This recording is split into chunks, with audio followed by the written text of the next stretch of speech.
Who do you trust for your information? Is it your doctor, a financial analyst, or maybe just your own gut feeling?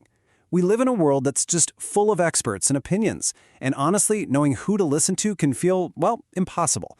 But what if I told you there was a simple, really powerful test you could use for any source of information, including yourself? Let's dive into a tool that can help you cut right through all that noise and start making much better judgments.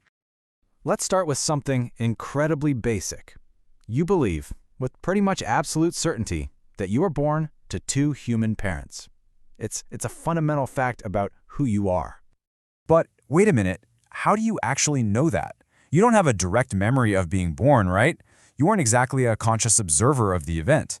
The reason you believe it is because somebody told you. You trust their testimony. And it's not just that one thing. I mean, really think about it. You believe the sun is bigger than the earth. You believe the earth revolves around the sun. You believe you have a specific birthday, that the people walking around you aren't just sophisticated robots. Almost everything we know, we accept based on trust and testimony. It's how we learn, it's how we build a society, it's how we pass knowledge down through generations. So this reliance on authority, it's absolutely essential. But it's also where the danger comes in. Because what happens when the very people we trust, the so-called experts, get it totally wrong? Let's just rewind the clock to right before the 2008 financial crisis. The air was thick with confidence. You had all these respected economists and financial leaders, the exact authorities we're all told to trust, assuring everyone that the economy was strong. The message was loud and clear. Everything is fine.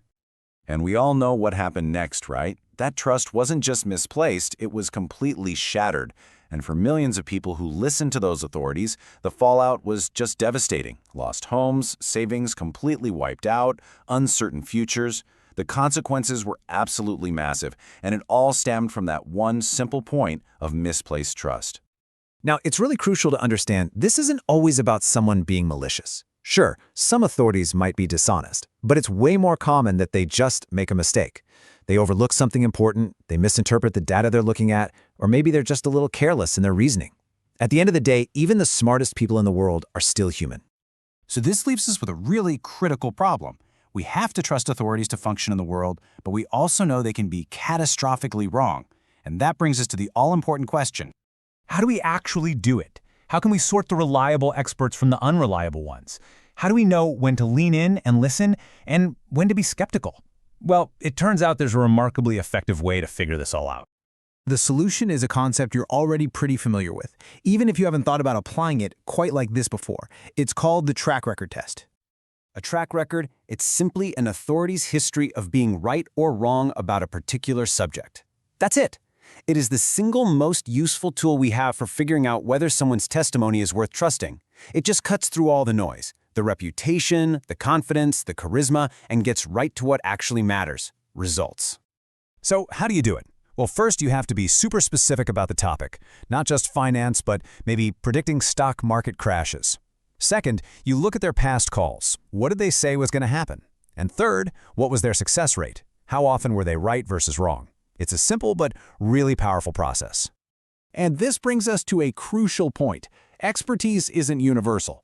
Someone might have an amazing track record predicting elections, but be absolutely terrible at picking baseball winners. Just because someone is a certified genius in one field doesn't mean their opinion is valuable in another.